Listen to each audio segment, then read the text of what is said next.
ইখওয়ান, আসসালামু আলাইকুম ওয়া রাহমাতুল্লাহি ওয়া বারাকাতুহু। দুরূদ শরীফ। আল্লাহুম্মা সাল্লি আলা মুহাম্মাদিন ওয়া আলা আলি মুহাম্মাদ কামা সাল্লাইতা আলা ইব্রাহিম ওয়া আলা আলি ইব্রাহিম ইন্নাকা হামিদুম মাজিদ। আল্লাহুম্মা বারিক আলা মুহাম্মাদিন ওয়া আলা আলি মুহাম্মাদ কামা বারাকতা আলা ইব্রাহিম ওয়া আলা আলি ইব্রাহিম ইন্নাকা হামিদুম মাজিদ। نحمده ونصلي على رسوله الكريم أما بعد فأعوذ بالله من الشيطان الرجيم بسم الله الرحمن الرحيم إنما المؤمنون إخوة فاصلحوا بين أخويكم واتقوا الله لعلكم ترحمون صدق الله مولانا العظيم وقال النبي صلى الله عليه وسلم عن أبي هريرة رضي الله تعالى عنه قال نهى رسول الله صلى الله عليه وسلم عن بيع الغرر أو كما قال عليه الصلاة والسلام। আলহামদুলিল্লাহ, মহান আল্লাহ পাকের দরবারে লাখো কোটি শুকরিয়া যে আল্লাহ সুবহানাহু ওয়া তাআলা আমাকে আপনাকে হায়াতের জিন্দেগিতে সুস্থ রেখে আল্লাহ তাআলা তার পবিত্র ঘর মসজিদে জুমার দিন জুমার নামাজ আদায় করার উদ্দেশ্যে মসজিদে আসার এবং বসার, এরকম দিনের কিছু কথাবার্তা আলোচনা করার এবং শোনার তৌফিক আল্লাহ তাআলা দান করেছেন। এজন্য আমরা অন্তর থেকে শুকরিয়া আদায় করি আলহামদুলিল্লাহ। গত জুমায় আলোচনা চলতেছিল জীবনের জন্য কি ইবাদত, জীবনের জন্য ইবাদত। এর মধ্যে জীবনের জন্য পুরা যেই জিনিস, পাঁচটা জিনিসের উপরে কি কর্ম হইলো, জীবনের জন্য ইবাদত হওয়ার জন্য পাঁচটা কর্ম করতে হইব।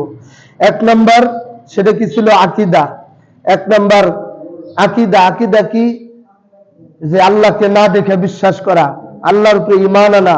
আমরা ঈমানে মুফাসসলের কথা গত জুমায় আলোচনা হয়েছিল যে আল্লাহ তাআলা, ফেরেশতা, কিতাব, যত কিছু আছে, রাসূল, এগুলির উপরে কি করা? বিশ্বাস, সবগুলির উপরে বিশ্বাস স্থাপন করা। এর মধ্যে আকীদার বিশ্বাস স্থাপন, এটা কি হলো? মনে করেন আকীদা হলো মনের বিষয়, অন্তরের বিষয়। এটা বিশ্বাস করা মনের সাথে খাস। কবরের আযাব আমরা কেউ দেখি নাই, আল্লাহ আল্লাহ রাসূল কুরআন হাদিসের মাধ্যমে আমরা যেটা জানছি শুনছি, এটা কি করা? বিশ্বাস করা। মুসলমানের মৃত্যুর পরে প্রথম ঘাঁটি হলো কবর। কবরে ওইখানে মৃত্যুর পরে আবার জীবিত করবে, সওয়াল জবাব করবে, প্রশ্ন করবে। যদি সওয়াল জবাব পারি তাহলে আমার কবরটা হবে জান্নাতের টুকরা, আর যদি না পারি তাহলে আমার কবরে হবে জাহান্নামের গর্ত। মুহতারাম হাজরিন, এর মধ্যেই যদি আমি ঈমান আর আমল নিয়ে যাই, মৃত্যুবরণ করি, এরকম একটা আমরা দুজক, জান্নাত, জাহান্নাম দেখি নাই। আল্লাহর রাসূল যা কিছু বলছেন এটার উপরে কি আমরা বিশ্বাস স্থাপন করি। আমরা মুসলমান যদি এরকম ঈমান আমল নিয়ে গেলে কি হবে? আল্লাহ তাআলা আমাদেরকে পুরস্কার হিসেবে জান্নাত দিবে। আর যদি ঈমান আমল ছাড়া যাই, বলে কাফের, মুশরিক হয়ে বেঈমান হয়ে মারা গেলে, তাহলে চিরস্থায়ী শাস্তি, দুজকের শাস্তি তার জন্য ভোগ করতে হবে। কিন্তু অনেক মুসলমান এটা মনে করে যে কাফেররা এত ভালো ভালো কাজ করে, ওরা এত ভালো মানুষ, ওরাও মনে হয় জান্নাতে যাব। এটা কখনোই মনে, এটা কুরআন হাদিস সম্বন্ধে আল্লাহ তাআলা বলেন যে এরকম যারা ঈমান আনে নাই, ওরা যতই ভালো কাজ করুক, ওরা চিরস্থায়ী জাহান্নামী, ওদের জন্য কোনো জান্নাত নাই। তো এরকম এই বিশ্বাস, এই ভুল ধারণা যদি আমরা বিশ্বাস অমুসলিমদের ব্যাপারে এই ধারণা করি যে ওরা জান্নাতে যাবে, তাহলে ঈমান থাকবো না। কি থাকবো না? আমার ঈমান থাকবো না। এটা কোরআনের কথা, পবিত্র কোরআনের সূরা আরাফের 40 নম্বর আয়াতে আল্লাহ তাআলা বলেন, বিসমিল্লাহির রহমানির রহিম ইন্নাল্লাযীনা কাযযাবু বিআয়াতিনা ওয়াস্তাকবারু আনহা লা তুফাত্তাহু লাহুম আবওয়াবুস সামাই ওয়া লা ইয়াদখুলুনাল জান্নাতা হাত্তা ইয়ালিজাল জামালু ফি সাম্মিল খিয়াতি ওয়া কাযালিকা নাজজিল মুজরিমিন। আয়াত আল্লাহ তাআলা বলেন, ইন্নাল্লাযিনা যারা কাযযাবু বিআয়াতিনা, আমার আয়াতকে অস্বীকার করছে, যারা ঈমান আনে না, এটা তো তাহলে অস্বীকারই করছে। যারা আল্লাহ তাআলা বলেন যারা আমার নিদর্শনকে, আমার কোরআন, আমার কথাকে যারা অবিশ্বাস করছে, স্বীকার করে না, ওয়াস্তাকবারু এবং অহংকার করে, আনহা এগুলির বিষয়ে, এই ব্যাপারে তারা কি করে? অহংকার করে, নিজেরা মানেও না, আবার যেটার উপরে আছে এটা তারা অহংকারের সাথে করে।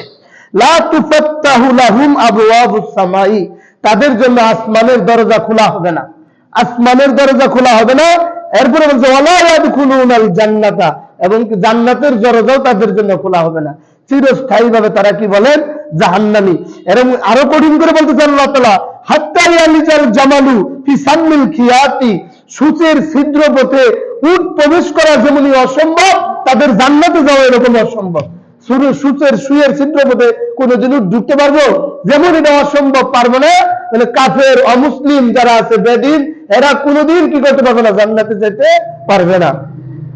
ওয়া কাযালিকা মুজরিমিন, আল্লাহ তাআলা বলেন, বলে আমি যারা অপরাধী তাদেরকে এরকমই শাস্তি, এরকমই কি প্রতিদান দেব, এরই তাদেরকে এরকম প্রতিফল আল্লাহ তাআলা তাদেরকে দান করবে। যারা অমুসলিম, যারা আল্লাহরে মানে না, কাফের, তাদের প্রতিদান কি? যারা অপরাধী তাদের জন্য জাহান্নাম, চিরস্থায়ী শাস্তি। মুহতারাম হাজিরিন, আল্লাহ তাআলার কিতাব, এই কিতাবের প্রতি বিশ্বাস স্থাপন করা। আমানতু বিল্লাহি ওয়া মালাইকাতিহি ওয়া কুতুবিহি, কুতুবিহি বলতে কিতাব হলে এক বচন, আর কুতুবিহি মানে বহু বচন। তাহলে আল্লাহ তাআলার যত কিতাব আছে সবগুলির উপরে ঈমান আনতে হইব। আর সর্বশেষ কিতাব হলো কোরআন, আসমানি কিতাব যে কোরআন, এই কোরআনের উপরে আমল করতে হইব। ওই সবগুলির উপরে আমল কি হয়ে গেছে? বাতিল হয়ে গেছে, আল্লাহ তাআলা মানসুখ করে দিয়েছে। ওই কিতাবগুলির উপরে আমল করা যাবে না। এই কিতাব আইসা, কোরআনে কারীম আইসা, বাকি সব কিতাবকে এর উপর আমল মানসুখ হয়ে গেছে, মানে রহিত হয়ে গেছে, ওইগুলির উপরে আমল। কিন্তু আল্লাহ, ওইগুলি যে আল্লাহর কিতাব, এটা আমার বিশ্বাস করতে হবে। তাওরাত, জাবুর, ইনজিল, এটি যে আল্লাহর কিতাব, এটা আমাকে কি করতে হবে? বিশ্বাস করতে হবে। যদি বিশ্বাস না করি তাহলে আমার ঈমান থাকবে না। মুহতারাম হাজরিন, ঈমানের পরেই মনে করেন এরকম পুরো মুসলমানের জিন্দেগিটা ইবাদতের হিসেবে কর্ম পদ্ধতিতে আনার জন্য, তাহলে 1 নাম্বার কাজ ছিল আকীদা। 1 নাম্বার কি ছিল? আকীদা। 2 নাম্বার হলো ইবাদত। 2 নাম্বার কি? ইবাদত। মুহতারাম হাজরিন, যখন মানুষের আকীদা ঠিক হয়ে যায়, মন ঠিক হয়ে যায়, দিল ঠিক হয়ে যায়, তখন ওই দিল কি করে? ইবাদত করার জন্য আগ্রহী হয়ে যায়, ঠিক কিনা? যখন মানুষের দিল তৈরি হয়ে যায়, দিল তৈরি হয়ে গেলে দেহ ইবাদত করার জন্য তৈরি হয়ে যায়, ঠিক না? যদি মন তৈরি হয় না হয়, মন যদি না বুঝে, তাহলে কোনোদিন হাজার বুঝেলেও আর বুঝবো না, আর দেহ নামাজে সে আসবে না। যখন মানুষের মন আল্লাহর হুকুম মানার জন্য তৈরি হয়ে যায়, নবীর তরিকায় চলার জন্য তৈরি হয়ে যায়, তখন কি করে? দেহ অটোমেটিকলি ঘুম থেকে উঠে উজু করতে চলে যায়। উজু করা শেষ হয়ে গেলে, উজু করা নামাজ পড়ার জন্য দেহ মসজিদে এসে পড়ে। মসজিদে এসে কি করে? নামাজ আদায় শুরু করে দেয়। এইটা হলো মন তৈরি হওয়ার সাথে সাথে কি করে? দেহটাও কি হয়ে যায়? তৈরি হয়ে যায়।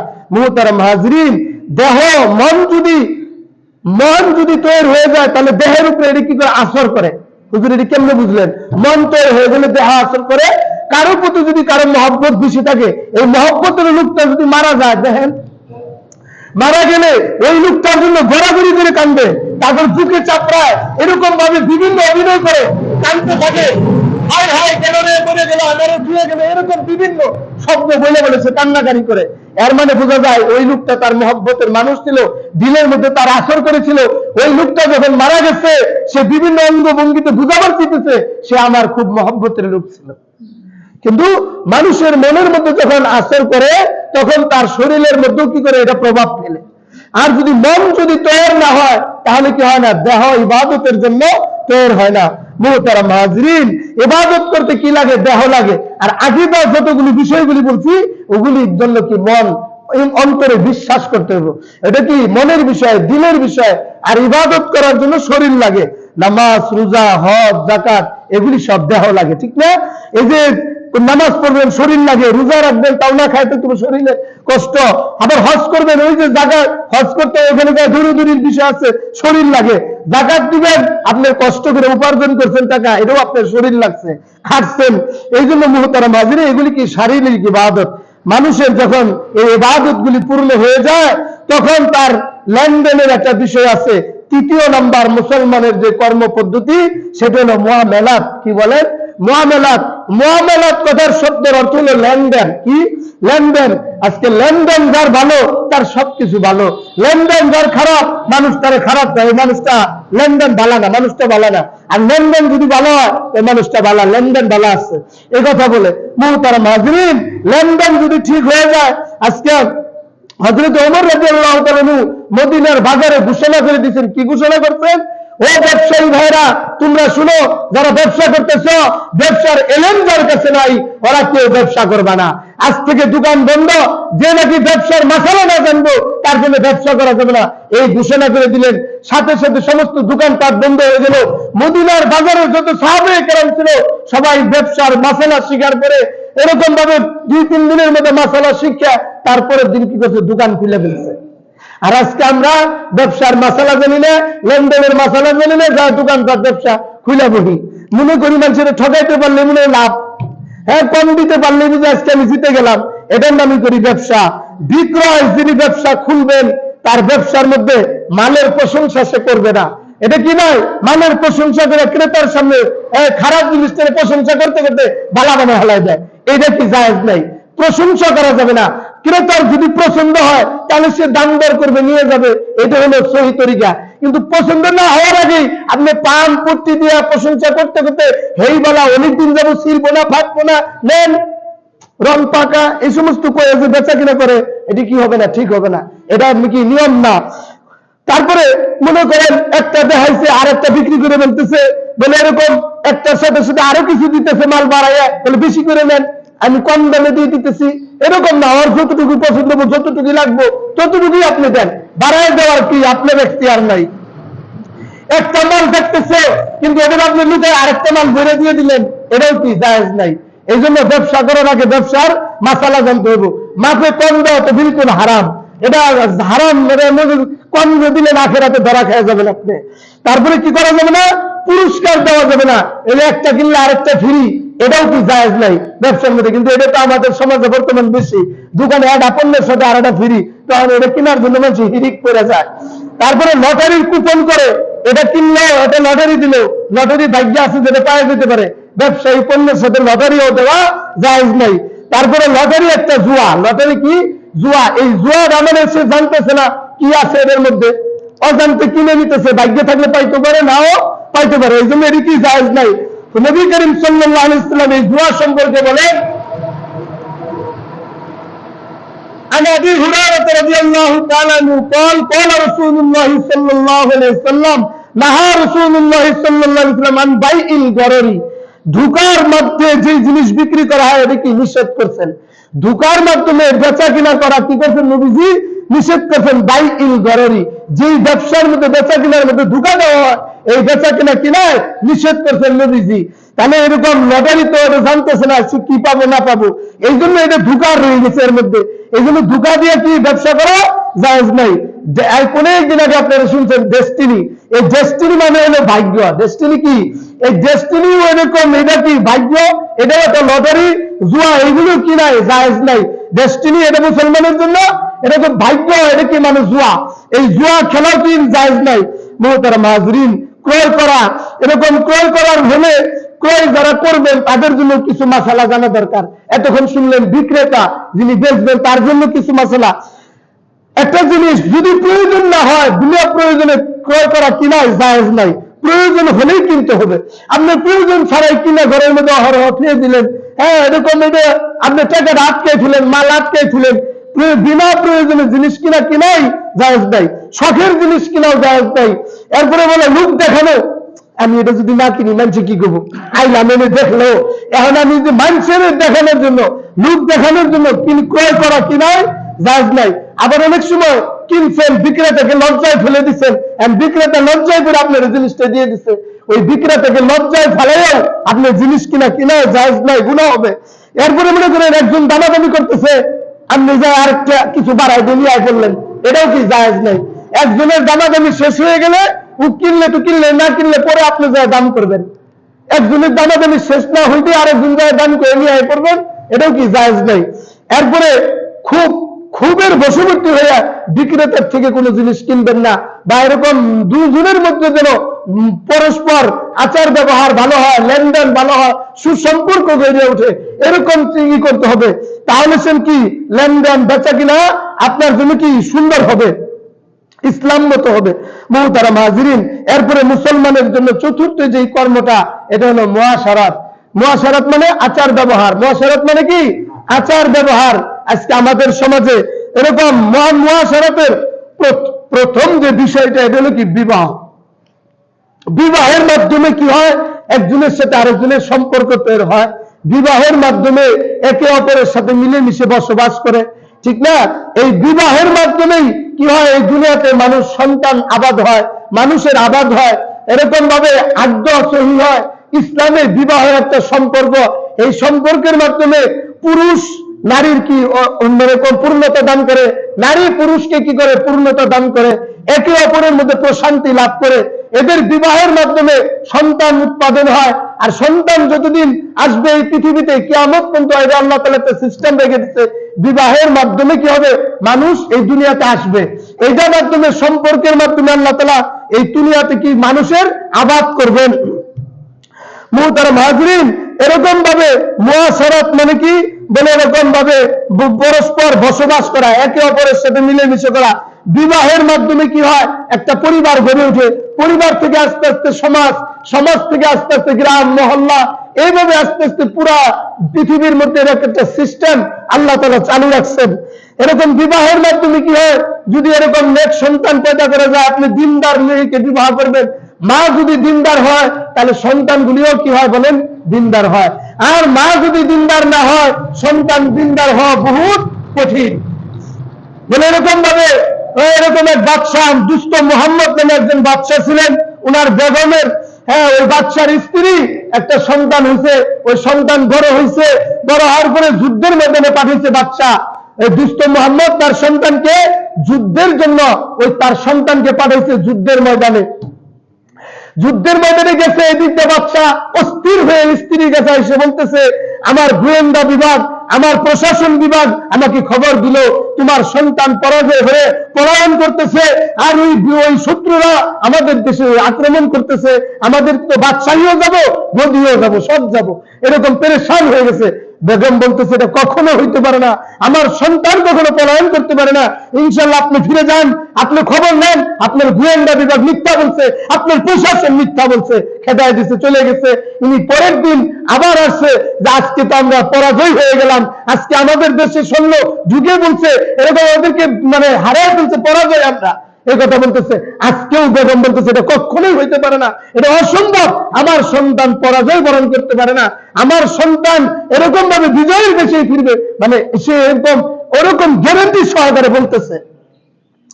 এরপরের দিনে ওই কথা বলে পেরেশানির সাথে চলে গেল। পরের দিন বাদশাহ দুষ্ট মোহাম্মদ আনন্দ প্রফুল্লের সাথে বেগমের কাছে এসে বলতেছে, বেগম তুমি যা বলেছিলে, আপনি যা বলেছিলেন সব সত্যি হয়েছে। এখন এই খুশিতে, খুশি হওয়ার পরে জিজ্ঞাসা করতেছে, বেগম রে বেগম, আপনি এরকম ভাবে দৃঢ়তার সহিত কিভাবে বললেন যে আপনার ছেলে বিজয়ী হয়েই ফিরবে? এরকম হয় নাই, শহীদ হবে। তখন বেগম বলতেছে যে, বাদশাহ জাহাপনা, আমি এই কথা এতদিন কারো কাছে বলি নেই, এটা আমার আর আল্লাহর সাথে সম্পর্ক, আমি কারো কাছে এই কথা বলি নেই, এটা আমার একটা গোপন বিষয়, আমি আর বলতে চাই না। বলে বাদশাহ বলতেছে, এটা এমন কি গোপন বিষয় স্ত্রী তার স্বামীর কাছে বলতে পারে না? পরে জুরাজুরি করার পরে স্ত্রী বলতেছে, বলে দেখেন, আমার এই সন্তান যেদিন থেকে পেটে আসছে সেই দিন থেকে আমি এই রাষ্ট্রের যত হারাম খাবার আছে, আমি কোনো হারাম খাবার আমি মুখে দেই নেই। আমার হারাম তো দূরের কথা, যে খাবারের মধ্যে সন্দেহ ছিল এই খাবারও আমি ভক্ষণ করি নেই, খাই নেই। আমার সন্তান যখন দুনিয়াতে আসছে, আমি যতবার আমার সন্তানকে দুধ খাওয়াইছি, আমি ওযু কইরা 2 রাকাত নামাজ পড়া আল্লাহর কাছে সাহায্য চাই, আমি আমার সন্তানকে দুধ খাওয়াইছি। তাহলে কি সম্পর্কটা বানাইছে?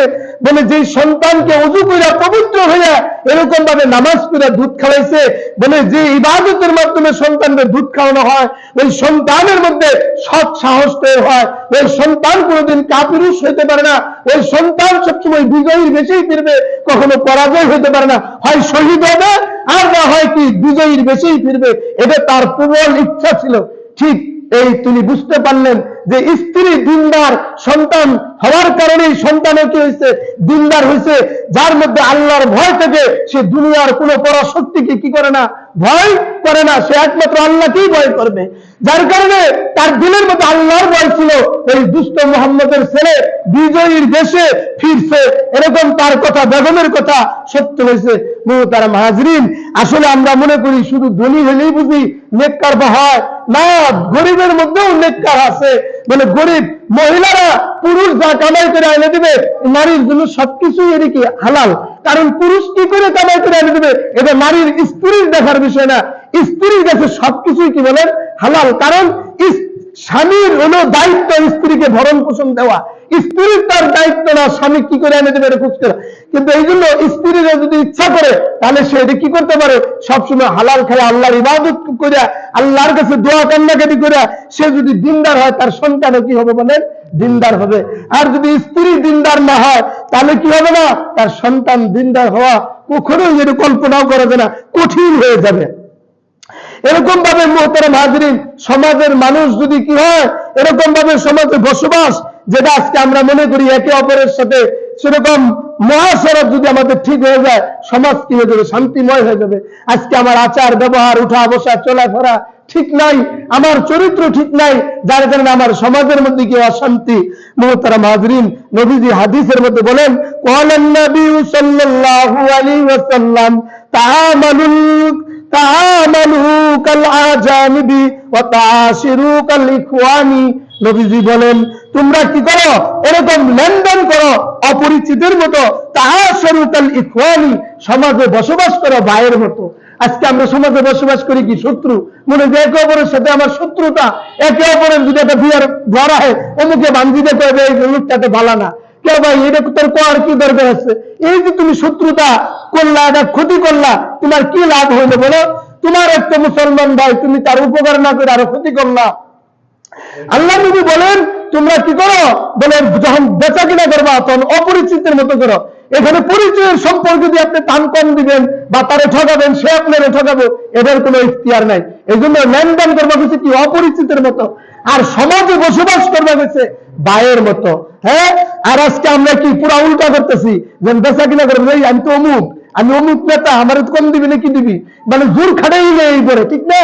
এরকম কিন্তু এটি প্রভাব এখানে খাটবে না। পরিচয় বাহাদুরি দিয়ে ব্যবসার লেনদেন করা যাবে না। আর সমাজে বসবাস করবে হচ্ছে ভাইয়ের মতো। আর আজকে আমরা বসবাস করি শত্রুতা নিয়ে, একে অপরের তার ক্ষতি করার জন্য। মুহতারাম হাজরিন, পবিত্র কোরআনের মধ্যে আল্লাহ তাআলা বলতেছেন, আউযু বিল্লাহি মিনাশ শাইতানির রাজীম, বিসমিল্লাহির রহমানির রহিম, ইন্নামাল মুমিনুনা ইখওয়াতুন, তোমরা মুমিনরা পরস্পর ভাই ভাই। আল্লাহ কি বলছেন?